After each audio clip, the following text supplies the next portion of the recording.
Bonjour Alexandre Adler.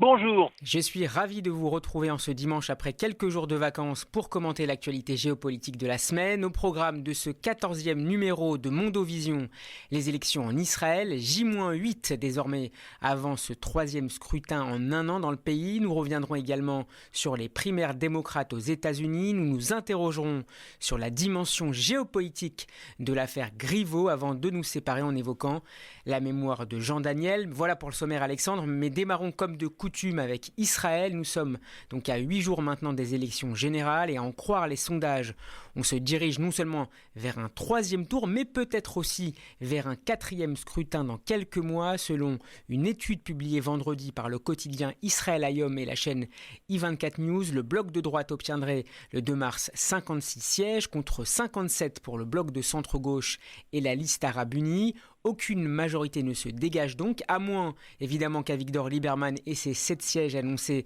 ne se tournent vers l'un des deux grands partis. Alors Alexandre, l'élection à venir s'annonce-t-elle aussi comme une élection pour rien ? Non, pas du tout. Car d'abord, l'élection, le bras de fer actuel a montré d'abord que Bibi Netanyahou n'était pas délogeable et que le programme que les Israéliens, qui sont quand même beaucoup plus intelligents que leurs hommes politiques, ont fini par comprendre, c'est que Bibi Netanyahou voulait la paix. Il avait fait les concessions et qu'il en ferait encore avec les Palestiniens et que, bien entendu, le plan Trump, qui l'a largement inspiré en réalité, n'est pas un plan de spoliation des Palestiniens ou de suppression de l'État palestinien, mais au contraire une respiration nécessaire pour avancer dans la véritable négociation du siècle. Ça, les gens l'ont compris. Ils ont compris que Bibi Netanyahou était absolument indispensable pour la mise en œuvre de ce plan. Ils ont aussi, bien entendu, compris que Benny Gantz était un homme d'une honnêteté foncière et dont bien des aspects de la personnalité, c'est mon cas moi aussi d'ailleurs, Oui. Les séduisent. Un militaire courageux, honnête, qui ne dit pas n'importe quoi, qui agit avec une espèce de résolution calme, qui d'ailleurs l'oppose totalement à son partenaire Yair Lapid, que par contre les Israéliens n'aiment pas du tout. Donc on aimerait bien Gantz sans Lapid, mais Gantz sans Lapid, ce n'est pas possible, et Gantz avec la liste arabe, c'est véritablement se donner tout simplement, non pas à Arafat, le pauvre, qui est maintenant dans un autre monde, mais tout simplement à un ramassis de politiciens qui sont tous très hostiles à Et Israël depuis que il faut les rappeler Arabes israéliens Alexandre, ont basculé, et ils sont aujourd'hui 20% du corps électoral, dans la vie politique israélienne. et il faut Alors, il ne rappeler que s'agit Benny Gantz pas de s'est opposé les à la liste arabe unie. disenfranchised, comme on dit en anglais, il ne s'agit pas de leur enlever ce droit de vote, ou plus exactement, s'ils doivent à un moment donné y renoncer, ça ne peut être que dans une négociation très serrée, avec des concessions très importantes qui leur seront faites. Mais enfin, aujourd'hui, ils votent. Et on ne peut pas faire de majorité avec eux, c'est évident. Et pas plus qu'on ne peut en faire avec Yair Lapid et ces démagogues qui ont honteusement d'ailleurs joué sur l'identité ashkénaze et israélienne, comme disaient les WASP, comme disait un humoriste israélien, les White Ashkenazi Israeli Paratroopers, les parachutistes ashkénazes de race blanche contre évidemment les Schwartz, c'est-à-dire en fait contre les séfarades. Et ça, bien entendu, Bibi est le contraire de ça, par son authentique sionisme. Ce n'est pas un hasard si il a trouvé dans notre député français, ou soi-disant elle, qui est et que j'aime beaucoup d'ailleurs, son ami de cœur, parce il a vu la générosité séfarade Meir Habib. et son attachement à Israël. Meir Habib est évidemment tout à fait le représentant de ce que pense Bibi Netanyahou. Et ce que pense Meir Habib est très profondément sympathique. Bien entendu, non seulement par son dévouement inconditionnel à Bibi, mais aussi par sa force de générosité et d'ouverture. Donc c'est aussi une chance pour la France. Hein. C'est une autre plaisanterie, mais enfin voilà, nous avons aujourd'hui cette coalition-là que représente Bibi Netanyahou, et ce n'est pas pareil, il n'est pas prêt d'être jeté aux orties comme un certain nombre de gens le souhaitent. Par contre, celui qui va bientôt disparaître, c'est évidemment Avigdor Lieberman. Je l'appelle russe parce qu'il n'a rien de russe. Il est né à Kishinev en Moldavie. Il parle même roumain aussi bien que russe. Et il n'est vraiment pas de la classe sociale que nous considérons, nous, les juifs russes, comme la nôtre. Pas du tout. Ce sont des gens qui... les juifs russes sont des gens diplômés, qui avaient réussi dans le système soviétique, qui, malgré tout l'antisémitisme environnant, ils avaient d'excellents mathématiciens comme Perelman, qui est revenu maintenant en Russie et qui a qui a élucidé la conjoncture de Poincaré. Bon, nous ne sommes pas représentés par un personnage comme Lieberman. Voilà, c'est fini Lieberman, Vona, comme on dit en russe, à la porte. Alors là, ces derniers magouilles vont évidemment lui coûter aussi beaucoup. Mais il va finir par s'allier évidemment avec Meir Lapid, et ce sera le baiser de la mort pour lui, comme pour ceux qui le suivent. Mais les juifs russes depuis longtemps ne le suivent pas, ils sont d'accord avec Netanyahou bien sûr. Et donc cette communauté russe, qui elle-même est en train de se dissoudre dans la communauté la plus large d'Israël, n'est plus à vendre. C'est ça encore une des bonnes nouvelles de la situation actuelle. Beaucoup d'équations sont en train de se résoudre par tout simplement leur nullité. On peut les rayer petit à petit de la carte, comme on le fait en physique des particules. Alexandre, le sondage que j'évoquais accorde précisément 36 sièges au mouvement de centre-droit Kahol Lavan emmené par Benny Gantz, contre seulement 33 pour le Likoud de Benyamin Netanyahou. Le Premier ministre sortant n'a pourtant pas lésiné sur les moyens pour arriver en tête le soir du vote. Déplacement en grande pompe aux États-Unis à l'occasion de la présentation du deal du siècle par Donald Trump. Voyage en Russie pour obtenir de Vladimir Poutine la libération de Naamaï Sassrar, annonce de construction de blocs de logements dans des implantations à Jérusalem-Est, des efforts qui en tout cas pour le moment, selon les sondages, ne payent pas. Les Israéliens le considèrent néanmoins, toujours Alexandre, comme le plus à même de diriger un gouvernement avec un score de 45% d'opinion favorable contre seulement 35% pour Benny Gantz. À un peu plus d'une semaine du vote, que peut encore faire Benyamin Netanyahou pour remporter la mise ? Surtout ne pas bouger et ne pas faire des gestes inconsidérés, mais je crois qu'il a acquis une sagesse qu'il n'avait pas toujours dans sa jeunesse, et je pense pour ma part que la seule chose qui est à trait sans doute de se faire et pour laquelle je prie tous les jours, c'est que dans la course à la création d'un vaccin contre l'actuelle épidémie qui touche la Chine de manière pas si importante qu'on l'imagine, hein, bien sûr, mais qui est quand même très, très préoccupante, eh bien, les Israéliens sont les premiers. Si, de manière absolument symptomatique, c'est Israël, la recherche biologique israélienne, qui vient coiffer tous les autres dans la concurrence pour le vaccin qui est inévitable, mais qui n'est pas encore tout à fait élaboré, eh bien, la chose émotionnellement sera très importante. Et je rappelle que déjà dans l'intifada des mosquées que Arafat avait déclenchée, la dernière, là, c'est encore la Chine, à cause de l'aide qu'Israël avait apportée en filant quasiment les plans du Lavi aux Chinois pour qu'ils le réalisent, ce que les Américains n'avaient pas accepté, mais qui a été quand même la bonne réponse aux pressions américaines sur Israël. Eh bien, la Chine, dans sa reconnaissance, avait reçu avec des honneurs tout à fait remarquables déjà Netanyahou à Pékin, comme s'il était un vieil ami du régime et de la Chine. Et demain, bien entendu, les Chinois qui ont beaucoup d'estime pour Israël et beaucoup de sympathie pour les efforts scientifiques que les Israéliens sont en train de faire et qu'ils partagent avec la Chine, eh bien, si demain, ils leur doivent une certaine détente grâce à l'élaboration d'un vaccin, ça n'a rien d'impossible. Là, je vous dis et je vous prédis que Bibi Netanyahou sera reçu comme vraiment le Bouddha vivant.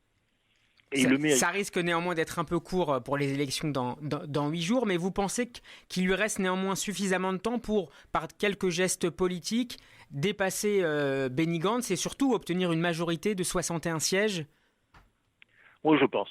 Et je pense d'ailleurs qu'à un moment donné, un certain nombre de politiciens arabes lui donneront, un certain nombre de politiciens arabes lui donneront lui donneront l'aide dont il a besoin.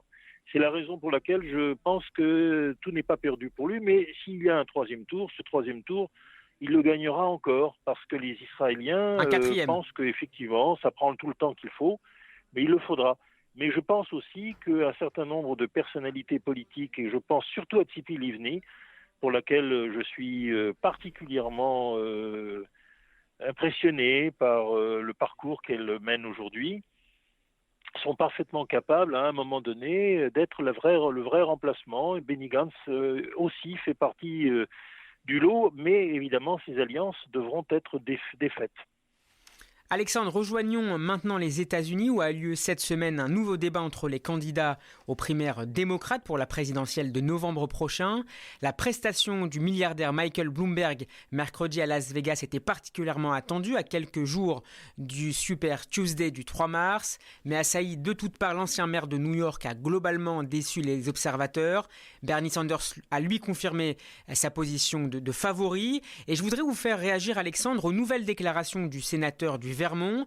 Je le cite, « Être en faveur du peuple israélien et de la paix au Moyen-Orient ne signifie pas que nous devons supporter le gouvernement d'extrême droite et raciste qui exerce actuellement en Israël. » Alexandre Adler, une éventuelle victoire de Bernie Sanders serait-elle une menace pour les intérêts stratégiques d'Israël ?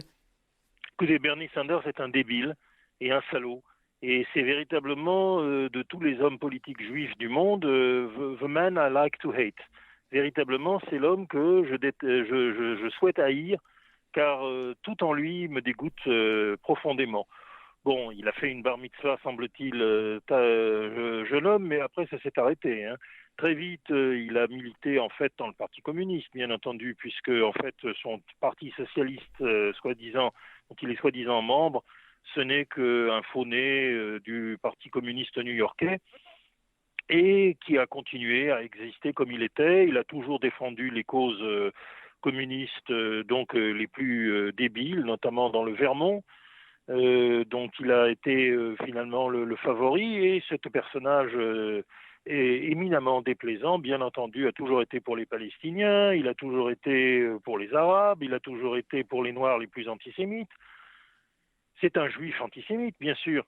Et bien entendu, le fait que maintenant tout le monde a bien compris qu'il est juif, mais de genre de juif dont on a honte, eh bien, ça n'a aucune importance. Et bien entendu, c'est le candidat que les républicains attendent avec enthousiasme, en pensant que, bien sûr, évidemment, ils vont en faire qu'une bouchée. Et vous le pensez aussi, Alexandre ? Une élection avec un candidat républicain. Vous le pensez aussi, Alexandre ? Sauf que la situation était tellement explosive aux États-Unis que le mécontentement, notamment devant le réchauffement climatique, qui, je le répète, est aujourd'hui le grand sujet que personne ne voit et qui va exploser particulièrement en Californie, font que Donald Trump n'a pas que des chances d'être réélu. Il est même possible qu'il ne le soit pas du tout. Et que finalement, les candidatures anti-Trump du côté républicain auront plus de chances de passer que la sienne. Mais ceci, évidemment, viendra comme une affaire surprise, parce que les candidats démocrates, par définition, sont minoritaires et ne peuvent pas être tout à fait compensés. Et l'ambiguïté, évidemment, de notre ami, le candidat soi-disant démocrate, en fait indépendant, puisqu'il était tout le temps républicain modéré, maintenant il devient qu'on ne sait pas trop quoi, eh bien tout Michael ça Bloomberg ne satisfait pas. Donc nous n'avons peut-être pas de chance d'avoir un président juif cette fois-ci, mais en revanche nous avons toutes les chances d'avoir une candidature surprise qui va évidemment rebattre tout le jeu. Évoquons maintenant, Alexandre, une affaire très politique mais dont les accents diplomatiques ne sont peut-être pas totalement négligeables. L'affaire Benjamin Griveaux-Desprez, la chronique en France depuis 10 jours. Le candidat La République En Marche au municipal à Paris a dû abandonner la partie après la révélation d'une vidéo à caractère sexuel par un activiste russe, Piotr Pawlenski. Dans une interview à CNN, Pawlenski a révélé vendredi avoir volé l'objet du scandale sur l'ordinateur de sa petite amie Alexandra de Taddeo. Alexandre, que révèle selon vous cette affaire presque sans commune mesure en France ? Les révélations ne sont pas de moi, elles sont du président de la République lui-même qui quand même pèse ses mots et qui a accusé tout simplement Poutine et la Russie d'avoir fabriqué ce scandale. Alors bien entendu, on a un demi-psychotique qui est actuellement inculpé, sa petite amie qui visiblement a joué un rôle... Elle, par contre, a été manipulée aussi par les services russes, mais auparavant, et évidemment, tout ça fait partie de l'introduction par des amateurs, car ce sont des amateurs. Vous pensez que ce couple-là était manipulé, Alexandre ? De toute une tentative de déstabilisation de l'Europe pour faire payer, en fait, à l'Europe ses positions anti-russes et donc... lui montrer qu'on peut l'embêter. Alexandre. Et cette idée, c'est là où le vrai scandale est en train d'exploser, c'est que déjà cette affaire est dépassée. Car les Russes, bien sûr, ont fait cela à un moment tactiquement, mais ils n'étaient pas censés avoir continué cette politique alors qu'un compromis très important est intervenu entre le président Macron et la direction russe pour justement lever toutes les sanctions contre la Russie et réintégrer la Russie dans le jeu.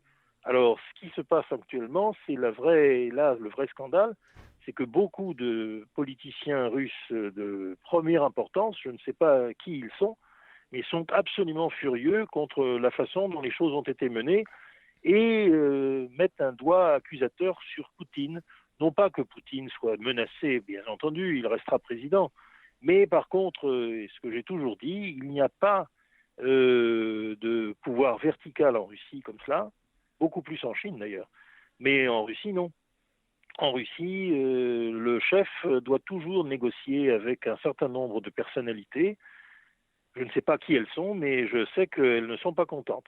Et que donc cette affaire française qui est ridicule et dommageable à l'image de la Russie va se terminer par une explication de gravure qui est en ce moment même à Moscou.